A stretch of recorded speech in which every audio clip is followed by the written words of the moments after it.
Hi, everyone. Welcome to Moments of Magic. We're pre recording tonight because we're traveling between Denver and back home.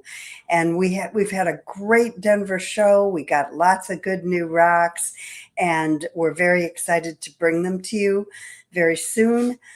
But we had a few things happen there that were really interesting, and I feel like they tie into a lot of what we're trying to do. So Bob is going to tell you a little bit about what we were noticing when we were there. As we went from venue to venue, looking for the sorts of things that we had on our list to buy, we have a number of people that we go and see regularly,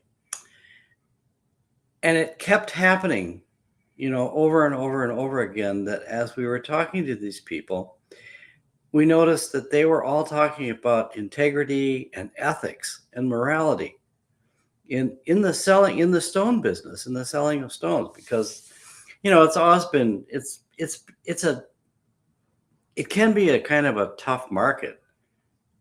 And I was particularly impressed, and so was Gene, by how many conversations we had, and especially with people that some we knew were pretty high on the integrity list, and some we knew that they were just generally good people, but they were probably more interested in money than in anything else. And it turned out that a lot of that wasn't true. So we had a dealer that I buy a bunch of stones for making wands with. His name is Randy Bennett, and he's a lovely person. He is. And truly. and I was trying to buy some, just a little group of faceted tourmalines, and he says, "Well, Scoop," he said, "here, take these." I said, "Well, I got to know how much they are." And he says, "Well, how much can you pay?" And I said, "Well, I'd like to be around $6 to $10 a carat." And he says, "Well, 8." I said, "Well, yeah, that's great." So, he said, "Nobody buys them anyway." And he says, "I sort of get them for you."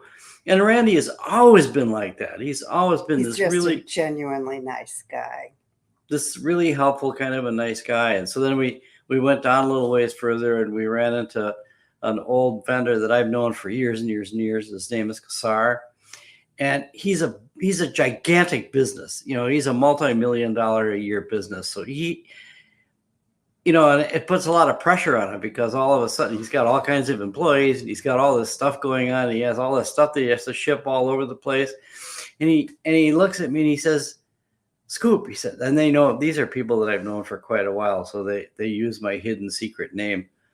And he was commenting about how it was so lovely to be able to take a little bit of time and just like go over the stones and make sure that everybody was getting pretty much exactly what they needed. And I looked at Kassar, and he's a giant of a guy. He's like 6'2", probably 285.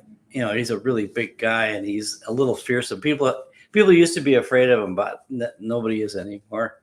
And then we ran into another guy, the guy we buy plasma quartzes from, and he's an amazing man. Anyway, he mines ethically.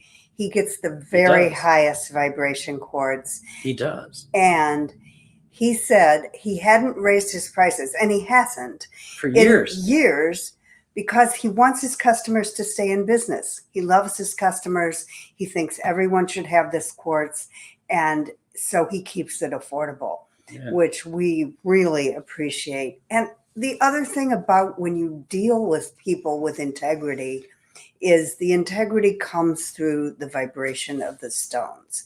It always does. You can feel when a stone has been dealt with in integrity and when it hasn't.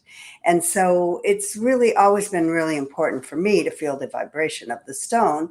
And I feel like we both, you noticed it first, actually. Well, the reason that I noticed it is we were shopping with another one of our favorite vendors, especially for Jean. She buys a lot of stuff from them. And they recently decided that they were going to, change the company around a little bit. And so they changed the name, and the new name is Geoethica. And I looked at Manesh and I says, so you're gonna deal in ethics now? And he looked at me and he went, yeah. And I looked back at him and he was sitting a little ways away from me. And I said, yeah, I get it. And so, it just occurred that, all these people talking about the same thing after all these years. I mean, I've been doing this for almost 40 years. Gene's been doing this for almost 20 years. And, you never heard people actually really talk about the ethics of stone selling. I mean, so this was a genuine, moment of easy magic. flowing moment of magic. It wasn't anything spectacular, just sort of like built up. And then all of a sudden it was like, oh. And it permeated the Yeah. whole show for us. Yeah. So it was a really interesting show, and we should have some very beautiful stones coming back to you. We're still on the road, so we're pre-recording this, but we hope you all enjoy it, and we will be back next week live with a new moment of magic. And I hope you all have a great and wonderful weekend, and we will see you soon. And so maybe this report, will give you a good feeling for the immediate future coming up. Yes.